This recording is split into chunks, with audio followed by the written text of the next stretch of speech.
O deserto do Egito está sempre em movimento. Ele se ondula e se eleva, mudando com o tempo e o vento.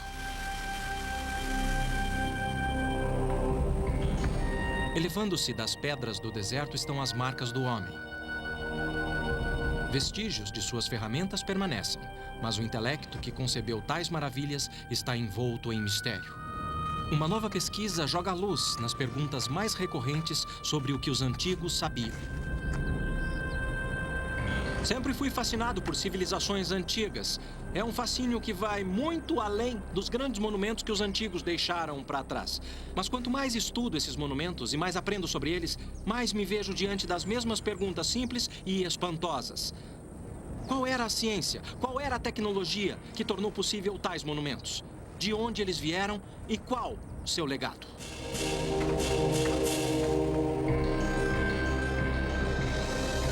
Sabedoria e antiguidade. Os egípcios.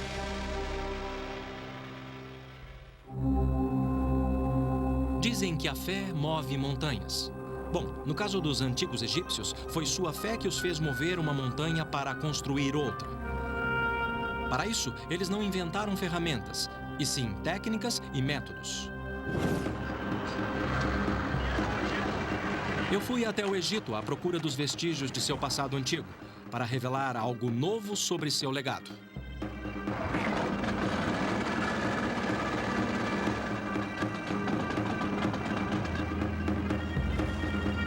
Percorrer o lendário Nilo é como voltar no tempo, entrar num antigo labirinto de mistérios que tem nos levado a exemplos palpáveis do conhecimento e percepção antiga. Os antigos egípcios viveram num mundo sem ciência, num mundo cheio de mistério e poucas explicações. Seu legado começou há 7.000 anos, quando eles buscavam aproveitar os recursos do Nilo. Todo ano, o rio enchia com a neve derretida das montanhas etíopes a 1.900 quilômetros. Para a maioria, a cheia era uma bênção, pois durante o período de seca havia fome. Mas a inundação trazia boas colheitas e vida. Imagine você que 97% do Egito de hoje é deserto. E o Nilo era e é sua principal fonte de água. Pensando em seu ambiente, os egípcios antigos começaram a desenvolver métodos para utilizar a natureza a seu favor. Imitando a bacia natural que retinha água quando o rio recuava, eles construíam canais para direcionar o fluxo natural, até mesmo para campos distantes, onde o Nilo deixava para trás um solo rico em nutrientes, depois que a água evaporava. Os egípcios inventaram o primeiro sistema de irrigação do mundo, e o Nilo se tornou a chave de seu sucesso. Com muito tempo nas mãos para pensar e imaginar, os egípcios antigos perceberam as leis e ciclos naturais. A força predominante em suas vidas era o rio. Num tempo antes da era dos hieróglifos, sabemos que os antigos tentavam prever os níveis de inundação, esculpindo marcas nas pedras. Devido à dependência do Nilo, os egípcios precisavam antecipar seu comportamento. Por fim, construíram esse tanque criado para captar a água da cheia. Desenvolveram o nilômetro, um método simples, mas eficiente. Podia ter várias formas, mas aqui na Ilha Elefantina, em Assuã, era uma série de degraus com altura em côvados, esculpida na parede. Conforme o nível do rio subia, eles sabiam o que esperar no ano seguinte. A altura de 18 côvados significava fome, 24 significava abundância e 27, desastre à vista. O nilômetro era um sinal de vida.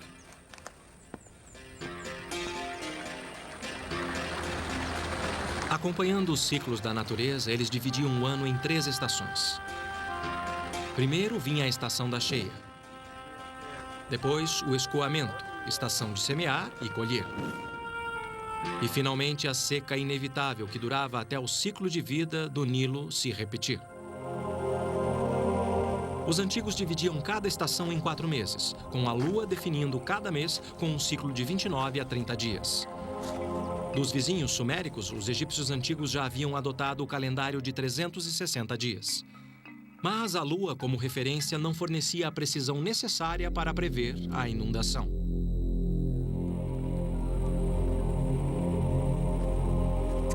Por fim, eles procuraram uma outra solução.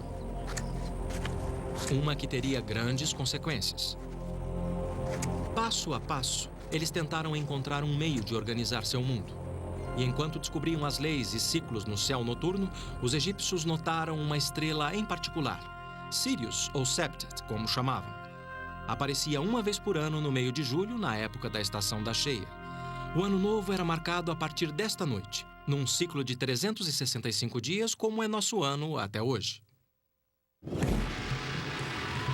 Seu desejo de dividir o dia e medir o tempo motivaram os egípcios a criar suas próprias marcas. Eu fui ver esse marcador de 3.500 anos de idade no Cairo. Por todo o Egito havia obeliscos egípcios como este, usados há 2.000 anos. Como um relógio solar gigante, os antigos sabiam as horas através de suas sombras. Mas como saber as horas sem um obelisco por perto? Por volta de 1500 a.C., os egípcios inventaram um relógio de sol portátil. O princípio era simples. Eles apontavam uma régua para o sol para criar uma sombra. Para dar precisão, um prumo de chumbo ajudava a nivelar o instrumento. Posto na horizontal e apontado diretamente para o sol, a sombra era marcada na régua graduada. O local da sombra indicava as horas, ou, em outras palavras, um relógio. Pela primeira vez na história, os egípcios antigos dividiram o dia. Não em horas, mas em 24 partes, como fazemos hoje. Apesar de perceberem as leis e ciclos da natureza, ainda havia um mistério a ser desvendado. O sol morria à tarde para renascer no dia seguinte. O Nilo inundava todo ano e suas águas traziam vida. Mas quando as águas recuavam, elas traziam morte.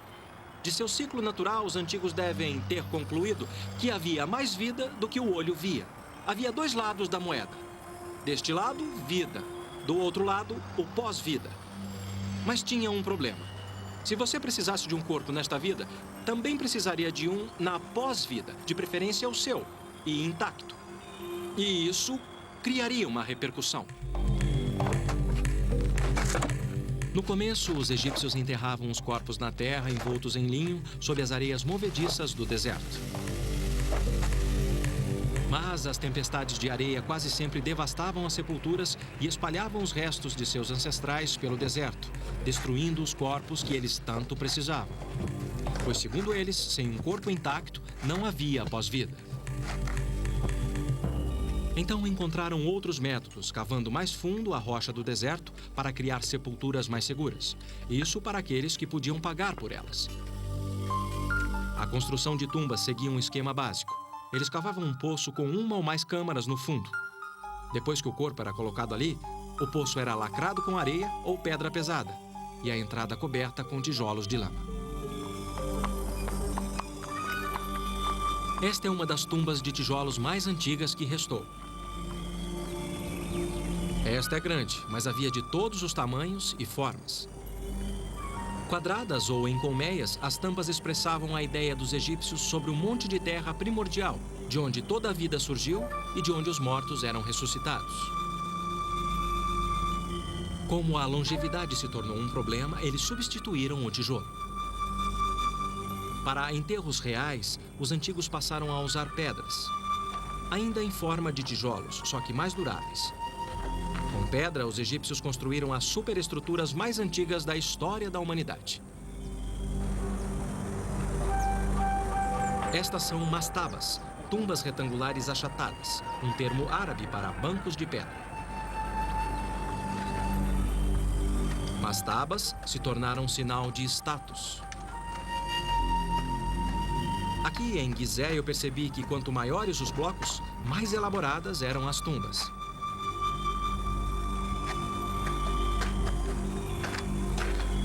Este é um poço funerário. Deu para ver que os artífices eram verdadeiros mestres. Com alto nível de acabamento, é difícil acreditar que eles tenham 5.000 anos. No final do poço, uma mastaba como essa continha uma ou mais câmaras funerárias, dependendo da riqueza. Uma superestrutura retangular em cima do poço continha um corredor, uma capela e outro cômodo importante, o serdab. Então, a posição na sociedade... Sim, é importante. Eu me encontrei com o egiptólogo-chefe do platô de Gizé, o Sr. Mansur, para ver o interior de uma mastaba. Sim. E também muito respeito. Aqui fica a capela ou o corredor que leva à capela da tumba. A capela. Sim, mas... Dá para ver o quanto essa tumba era importante pelo nível de acabamento e os detalhes da arquitetura. E aqui, antes da capela da tumba, você vê o corredor. E nesse corredor, quando você olha para o teto, você vê que eles construíram um teto abobadado. Blocos de pedra maciça formam a parede e o teto de 2 águas. Através do ajuste correto do triângulo, os engenheiros da antiguidade calculavam o arco e esculpiam a pedra para criar o teto abobadado. Foi uma das primeiras aplicações da geometria. Eles pintavam esse corredor e as paredes com cenas do cotidiano.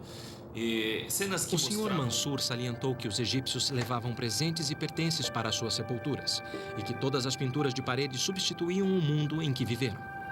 As imagens eram tão boas quanto as reais e retratavam atividades como a fabricação do vinho e detalhes de seu dia a dia como fazendeiros.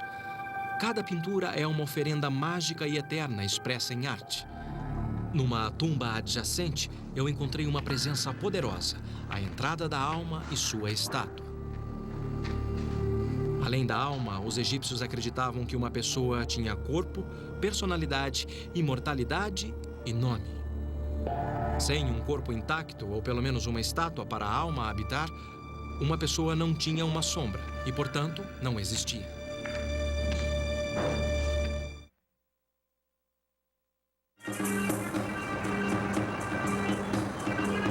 O Cairo moderno é lar de 30% de toda a população egípcia. Como na antiguidade, a vida ainda gira em torno do Nilo. E o campo ainda tem um papel central.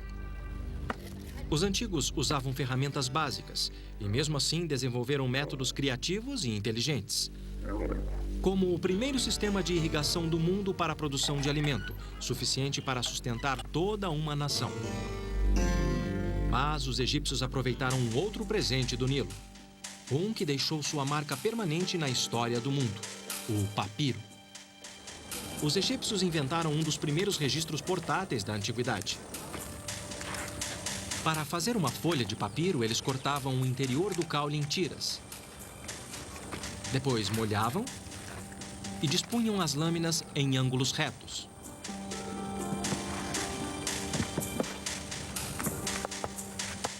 As batidas davam início ao processo de fusão das fibras.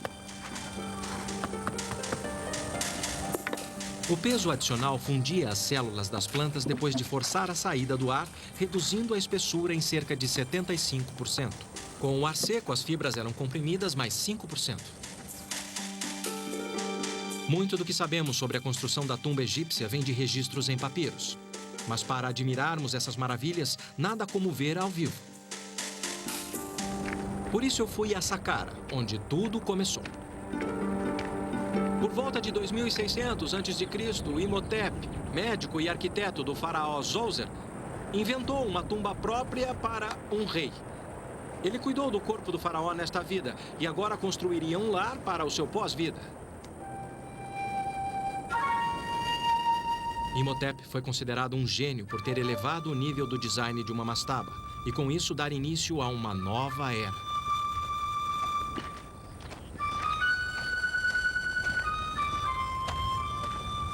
Imhotep começou com uma mastaba, que ele expandiu em 2 lados, e a partir deles construiu em volta uma pirâmide de 4 degraus. Depois disso, acrescentou outra construção ainda maior sobre a primeira, até criar uma tumba com 6 degraus e com mais de 60 metros de altura. Ele conectou as câmaras subterrâneas através de um labirinto de 5,5 km de poços e túneis. Pensando bem, é algo incrível. Não temos registro do que passou na cabeça de Imhotep, mas seu design inovador fala por si só. Ele criou uma imagem dos raios de sol ou uma escada que levaria a alma de Zoser em direção ao céu para o seu pós-vida. A pirâmide em degraus de Imhotep aturdiu o mundo antigo e a tumba de Zoser se tornou a primeira pirâmide do Egito.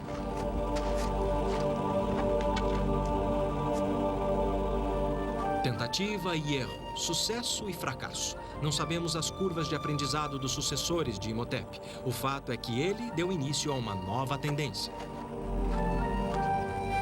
Quantas tentativas fracassaram, jamais saberemos. Meio século depois, o rei Huni, ou rei Snéfero, elevou o design das pirâmides a novas alturas. Os estudiosos não sabem qual deles foi o responsável. Para construir mais alto, eles experimentaram uma base quadrada em Maidum.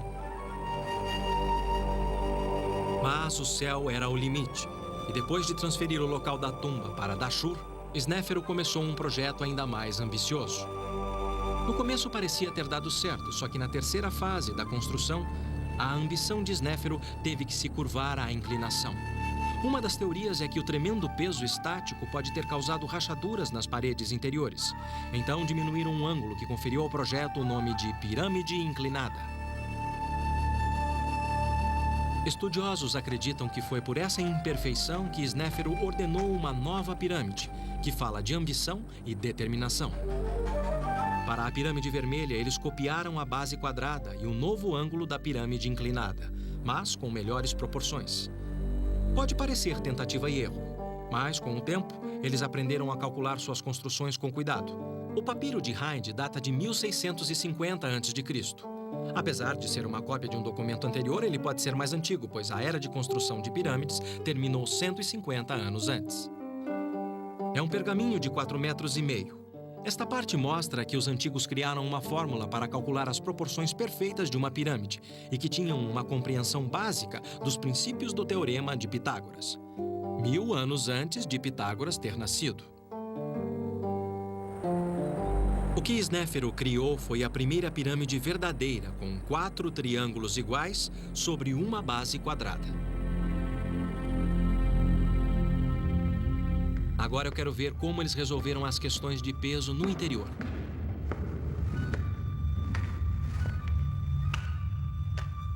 Um corredor leva a 2 antecâmaras e uma câmara funerária. Elas ficam no centro, cerca de 27 metros abaixo da entrada. É impressionante a precisão com que os egípcios assentaram esses blocos, considerando seu tamanho e peso.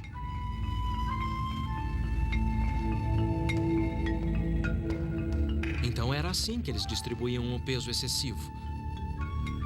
Eles construíam o que os arquitetos chamam de mísulas. Esta tem mais de 12 metros de altura. Cada camada projeta algumas polegadas da camada anterior até se encontrarem em cima. Caramba! Depois o corredor se eleva alguns metros, levando até a câmara mortuária. Aqui, no meio da pirâmide, milhões de quilos de pedras estão em torno de você. É como estar enterrado vivo.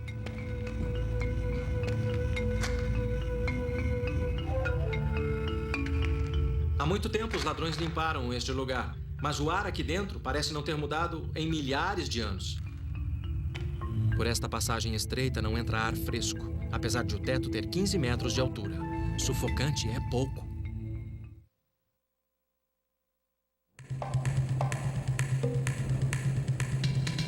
Você deve conhecer expressões como "se você sonha, você consegue" e "somente o céu é o limite". Quando eu visitei lugares antigos do Egito, eu vi que esses aforismos eram verdadeiros há muito tempo.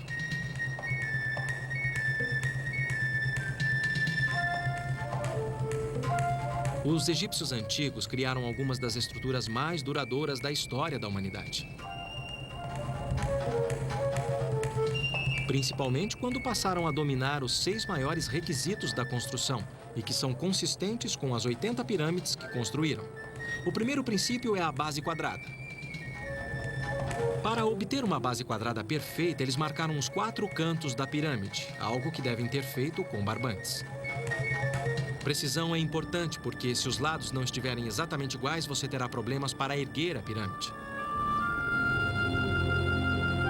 Numa segunda fase, construíram um núcleo com degraus, como aqui em Gizé, perto do Cairo, onde é possível ver as várias camadas. Muito do que ainda resta é o núcleo. Essa é a maior pirâmide de todas. É a tumba do faraó Quéops, que governou o Egito na metade do século 25 a.C. Elevada a cerca de 150 metros acima do solo do deserto, esta foi a construção mais alta do mundo por quase 5.000 anos. Ninguém sabe ao certo quais eram as técnicas, pois com o tempo, os traços de seus métodos de construção foram se apagando e despertando sempre novas teorias. Um terceiro aspecto é a localização e orientação da pirâmide. Depois do rei Snéfero, todas as pirâmides eram voltadas para o eixo leste-oeste, igualando a vida e morte do rei ao nascer e pôr do sol. Orientar a pirâmide na direção certa não parece ter sido problema para os antigos, porque qualquer erro na maioria das pirâmides é de menos de 1 grau.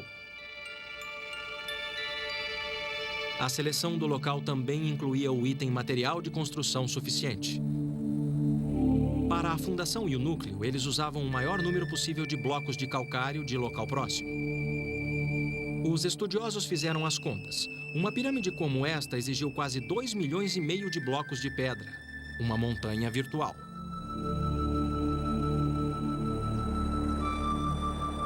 Aqui na pedreira da pirâmide dá para ver onde eles cortavam os blocos do leito de rocha.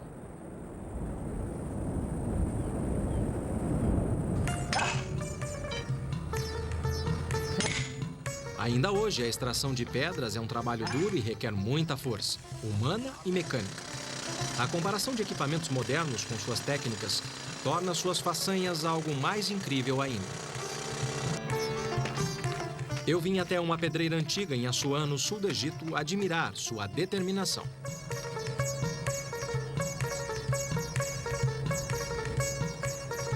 Este é um bloco de dolomita e, acreditem ou não, era tudo que os egípcios precisavam para extrair enormes blocos de granito. Eles o usavam como marreta e martelavam até fazer buracos como este. E, por fim, uma vala.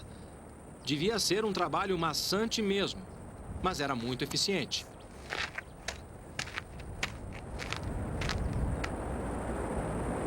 A questão era fazer o trabalho e outras pessoas arrastarem os blocos para o local da pirâmide. Eu me encontrei com Dennis Stocks, estudioso e autor de um livro sobre a técnica de trabalho em pedra no Egito Antigo.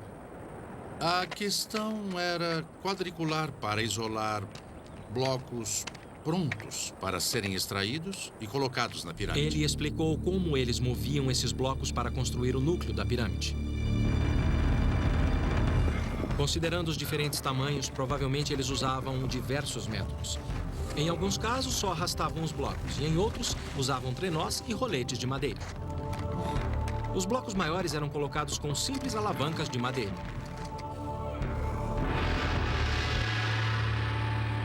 No topo, as pedras eram bem menores e podiam ser colocadas com a mão. Na quarta fase da construção, eles encaixavam pedras menores para dar a forma da atual pirâmide.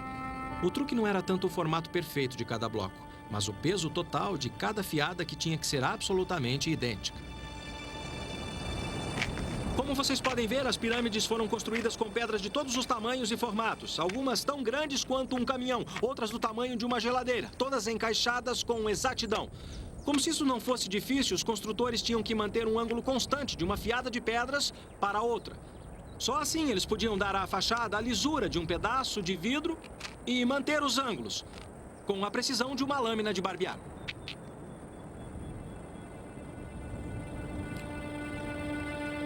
O quinto requisito da construção da pirâmide era o ângulo reto, a inclinação e sua proporção com a base quadrada. Isso era crucial em termos de durabilidade. Por último, havia os blocos de acabamento brancos e lisos em calcário. Na maioria dos casos, eles foram retirados quando as próprias pirâmides se tornaram pedreiras. No topo da tumba de Khefren, filho de Quéops, resta um fragmento. Eu soube que o Dennis fez pesquisas sobre os blocos de acabamento. Eu me encontrei com ele na Vila Faraônica em Gizé, onde ele preparou uma aula para demonstrar as técnicas antigas para trabalhar com pedras. Quando eu cheguei, Dennis estava preparando um bloco de calcário. Muito bom, obrigado. As ferramentas que ele preparou são incrivelmente simples. Eu estava curioso para ver como eles as usavam. Jack, venha dar uma olhada nisso aqui. O que temos aqui, Dennis? Bom, esse bloco de pedra é idêntico ao que eles usaram na Grande Pirâmide, particularmente no acabamento. Como eles conseguiam polir o bloco para servir de acabamento? Bom, para começar a polir, vamos usar uma ferramenta como essa. Isso é um cinzel de cobre. O cobre veio de uma mina de cobre do Sinai. Está vendo? Dennis disse que os antigos usavam 3 materiais naturais: minério de cobre, sílex e areia. Com o minério de cobre, eles faziam cinzéis, machados, brocas e ponteiras. Eu sempre achei que o cobre fosse um material mole. Como é que o cobre pode talhar uma pedra? O segredo é que esse cinzel é martelado a frio. Não é como os cinzéis de aço modernos. Isso endurece a ponta, se você deixar esfriar naturalmente. Entendi. E assim você consegue talhar a pedra. Sim, é muito simples. Pegue o cinzel, apoie a ponta e bata devagar, alternando o ângulo do cinzel para obter um corte limpo na pedra. E aí você tem um corte liso o bastante para fazer uma pedra de acabamento. Sim, no final ela fica bem plana. Mas eles ainda podiam usar uma outra técnica, que é uma pedra de raspagem. Ela tem uma borda afiada e pode ser usada assim. Incline a pedra e raspe devagar as saliências do bloco. Então, Jack, por que não experimenta? É bem fácil, não é? É só usar essa sim. pedra, é só alisar todas as fácil. partes salientes. Isso, você pode usar essa pedra até obter uma superfície bem lisa. Polir é uma coisa, mas como é que você sabe que tem o produto final? Como é que você sabe que a superfície está totalmente plana? Bom, eu vou te mostrar. Primeiro, eles precisavam de uma ferramenta de precisão para avaliar a superfície e ver se estava plana ou não. O que significa... Segure para mim, Jack. E deixe bem esticado. Na superfície, desse jeito. Bom, o que temos aqui são 3 tocos, todos do mesmo tamanho. Entendi. Isso é extremamente importante. Então, quando o barbante está esticado, você pode conferir passando o toco embaixo do barbante e, com isso, ver se tem alguma saliência. Quer dizer que se tocar o barbante é porque tem uma saliência, Se não o é? barbante levantar assim, tem uma saliência. Isso é inacreditável. Uma técnica inteligente, mas se você pensar em milhões de blocos de pedra, isso exigia muito detalhe. Eu estou cético quanto à eficiência disso em campo. Então eu desafiei o Dennis para um pequeno experimento. Quando andamos por aqui, vemos que os blocos estão alinhados e aparentemente nivelados entre si. Como eles deixavam tão nivelados? Bom, eles tinham que fazer avaliações. Então, vamos conferir e ver se eles eram bons mesmo. Vamos usar a velha ferramenta mais uma vez. Nossa velha amiga. Tocos e barbante. Coloque a sua ponta neste bloco, que eu coloco a outra neste aqui. Primeiro, vamos colocar o toco no seu bloco. Nivelado, né? Maravilha, Tá perfeito. aí está. Está ótimo, mas aqui está sobrando. Como está o nível aqui? Que beleza! Não resta outra coisa a não ser admiração por eles. Então eles nivelaram certinho. Totalmente certo. Os blocos estão nivelados. Mas isso não era o bastante. Para a pirâmide permanecer estável, os blocos tinham que estar na horizontal. Dennis trouxe outra ferramenta antiga. Nós podemos usar esse nível para verificar se o bloco está mesmo na horizontal. Horizontal como a superfície d'água. Podemos usar a superfície d'água para verificar a precisão do instrumento. Nós fazemos isso marcando uma linha atrás da linha do prumo. Se a medida for plana, isso vai ficar sempre na vertical e a pedra vai ficar na horizontal. Isso. E como está agora? Bom, está em cima. Está bem no meio agora. Tá muito bom. Muito bom. Tá, isso é uma coisa. Se você sabe que o bloco está na horizontal, ótimo. Mas você também tem que ter certeza que as laterais estão na vertical. Você tem razão, Jack. Eles tinham outra ferramenta para esse propósito. E só há um lugar para conferir. Esse é um dos blocos de acabamento que cobria toda a pirâmide. Isso mesmo, Jack. como esse bloco de acabamento tinha que se encaixar no vizinho, a face vertical tinha que estar totalmente na vertical. Eles conferiam com essa ferramenta especial, um prumo em forma de F. E, a propósito, esse é o único lugar no platô onde podemos verificar se um bloco de acabamento está totalmente na vertical. Esta é uma ferramenta simples. Desde que esta distância seja igual a esta distância e a linha do prumo esteja tocando as duas extremidades, podemos dizer que esta superfície está totalmente na vertical. Como está, Jack? Tá muito bom, tá perfeito. Com isso, mostramos que a superfície está na vertical. Muito simples, né? É, você acertou de novo, Jack. Enquanto um grupo da pedreira removia uma montanha para construir outra, outro grupo trabalhava aqui, no ancoradouro. Era chamado de ancoradouro porque, acreditem ou não, era cheio d'água e era ligado ao Nilo por um canal. Era um cenário de muita atividade, como um porto moderno de containers. Era por aqui que todas as pedras boas chegavam de barco. Aqui, as pedras eram descarregadas e depois arrastadas morro acima até as pirâmides.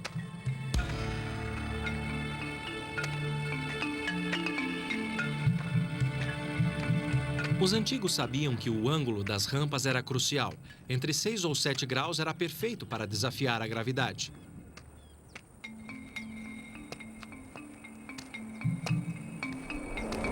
Do ancoradouro, as pedras eram carregadas em trenós, que eram arrastados morro acima, lubrificados com cal e com água, reduzindo a fricção em 90%.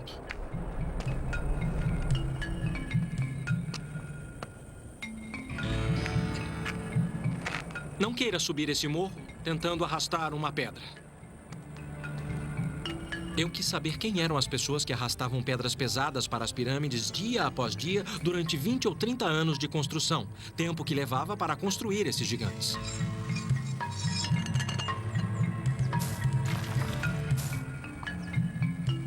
Então fui até o pé do platô de Gizeh, onde estão escavando um cemitério. É o lugar de descanso daqueles que trabalhavam perto da pirâmide. Os túmulos dão uma noção do estilo de vida dos trabalhadores e uma dica da importância socioeconômica que a construção da pirâmide representava para toda a nação. Dr. Hawass, o que as tumbas nos dizem? Esta é a primeira vez que sabemos da vida desses trabalhadores que construíram as pirâmides.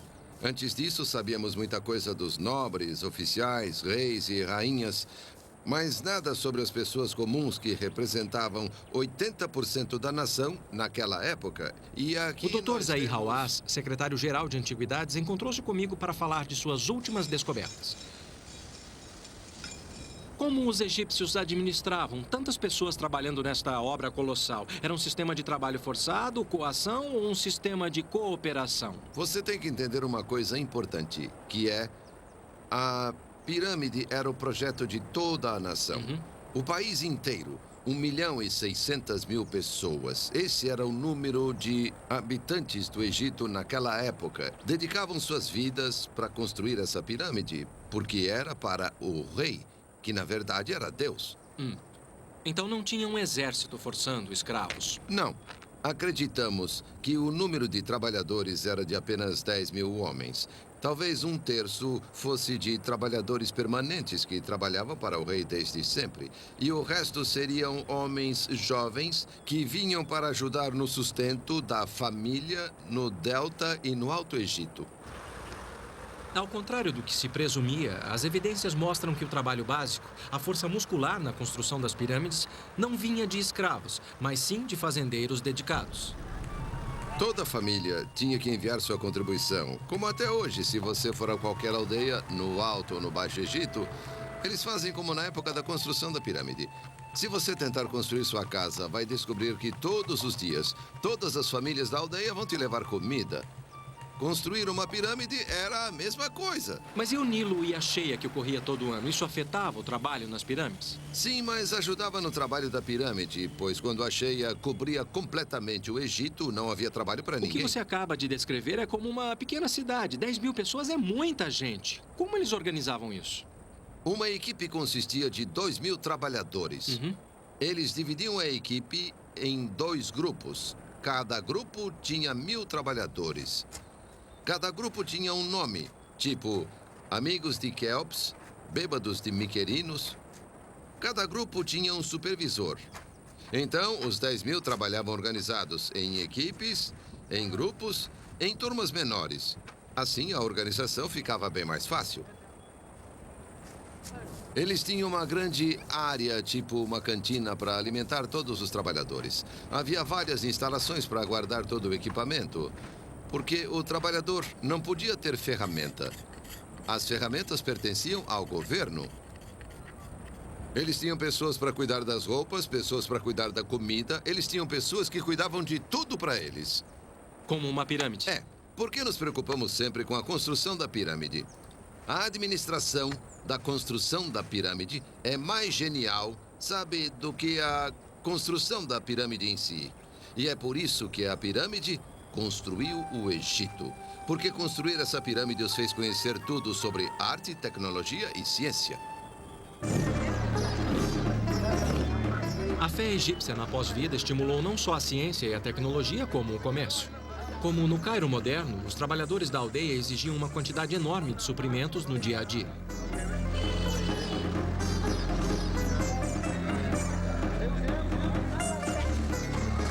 Muitos buscavam suprir essa necessidade.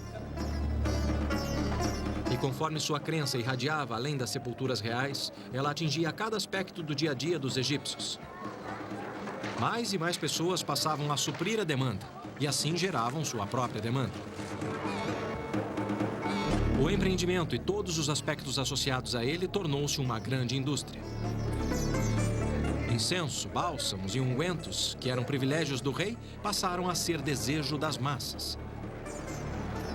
Salam. Salam. Preciso de um perfume antigo. Este é Ramsés. Este é mais forte na pele. Você quer alguma coisa mais forte, mais ou menos, ou... E este aqui? Este é de flor de lótus. Ah, é muito forte, é uma flor muito forte. Tá bom. Os óleos aromáticos eram considerados o perfume dos deuses e por isso aplicados na pele para fins cosméticos e medicinais e usados também no processo de mumificação. Então pode-se dizer que o perfume é mais uma invenção que devemos à crença dos egípcios na pós-vida.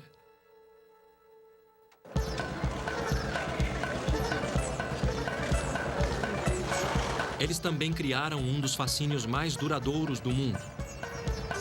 No Museu do Cairo, eu pude ver os resultados impressionantes do empreendimento antigo nas artes e ciências. Apesar de chocantes por sua dura realidade, as múmias fornecem um registro inestimável da crença, ciência e vida dos antigos egípcios. 1,80 m, 90 anos de idade, pai de 100 crianças durante um reinado de 70 anos, o lendário Ramsés II superou os governantes egípcios. O processo de mumificação no tempo da rainha Nedmet incluía colocar natrão, um sal natural, em saquinhos sob a pele e dentro das cavidades do corpo.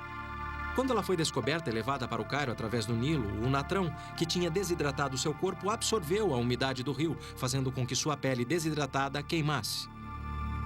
A múmia do rei Sequenenre mostra o mundo violento que ele deixou após um ferimento na cabeça durante uma batalha.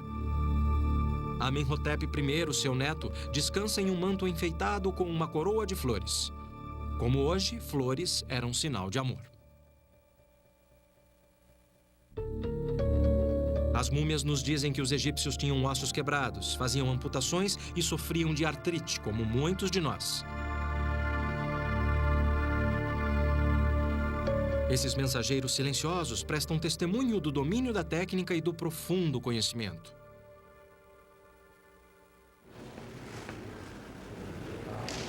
Perto dali eu encontrei outra maravilha antiga, um bloco de granito talhado, o caixão ou sarcófago da antiguidade. A superfície é incrivelmente lisa. Espertos, eles talhavam a tampa do mesmo bloco. Uma peça incrível da perícia e precisão dos artífices e que deixa você pensativo. O ambiente árido do deserto inspirou os antigos egípcios a criar imagens coloridas, fosse para esta vida ou para o pós-vida. Em seu mundo, flores tinham um significado especial. Registros de 2200 a.C. mostraram que foi no Antigo Egito que os primeiros jardins ornamentais foram criados, mais de 1.500 anos antes dos fabulosos jardins suspensos da Babilônia. Privilégio exclusivo da realeza, alguns dizem que os jardins da antiguidade eram uma expressão do poder do rei. De tão poderoso, ele podia cultivar flores onde a natureza não podia. Mas os egípcios viam mais do que isso. Eles eram uma imagem de renascimento e regeneração, símbolos de amor e mérito pela passagem desta vida para o pós-vida. As flores eram colocadas dentro dos caixões das múmias e acreditava-se que elas as protegiam pela eternidade.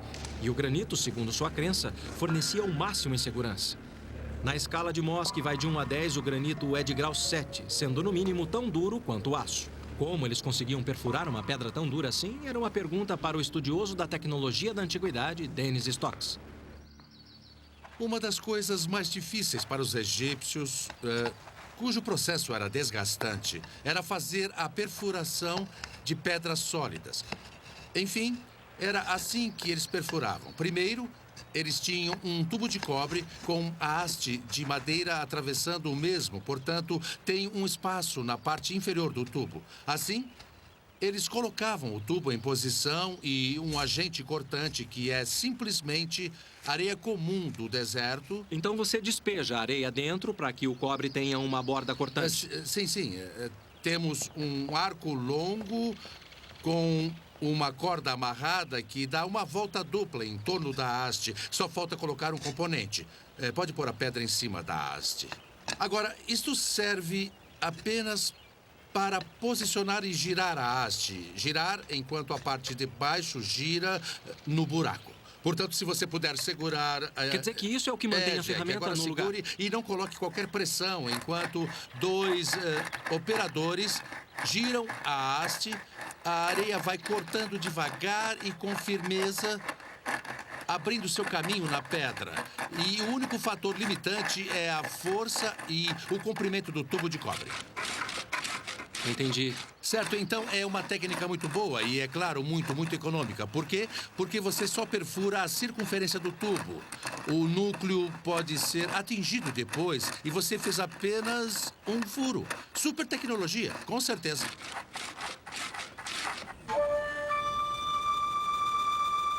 Com ferramentas básicas e uso eficiente, os antigos egípcios criaram maravilhas no mundo.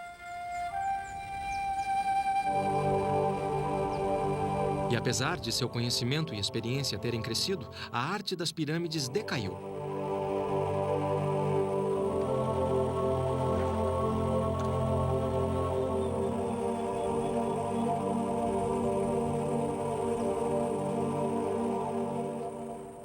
Conforme as indústrias se expandiam e se diversificavam, classes sociais surgiam. Não havia mais dependência da família real. Alguns historiadores acreditam que guerras, fome e troca de poder no sul contribuíram para o declínio. Mas levou mais 1000 anos para os egípcios darem o sopro final. Uma nova fé surgiu. E com ela, o conhecido conceito de uma vida após a morte, que argumentava que não era preciso de um corpo para desfrutá-la. O cristianismo varreu o Egito seguido de outras religiões, apagando mais de 3000 anos da tradição antiga em poucos séculos, ofuscando uma cultura e um estilo de vida que foi definido pelas pirâmides. Em sua busca pela vida eterna, eles deixaram para trás o legado da geometria básica, ciência rudimentar e tecnologia embrionária, preparando o campo do crescimento intelectual em outros lugares. Quando pensamos nas culturas avançadas, científica e intelectualmente do mundo antigo ocidental, tendemos a nos concentrar nas culturas da Grécia e de Roma. Ambas alcançaram sua grandeza, graças em parte ao que os antigos egípcios sabiam. Seu conhecimento não permaneceu preso nas areias desse deserto, ele foi esparramado pelo mundo todo, para além das margens do rio Nilo. E que finalmente chegou até nós para nos lembrar que, por nossos avanços tecnológicos e científicos, devemos agradecer e reverenciar a esses gigantes, conhecidos como os egípcios.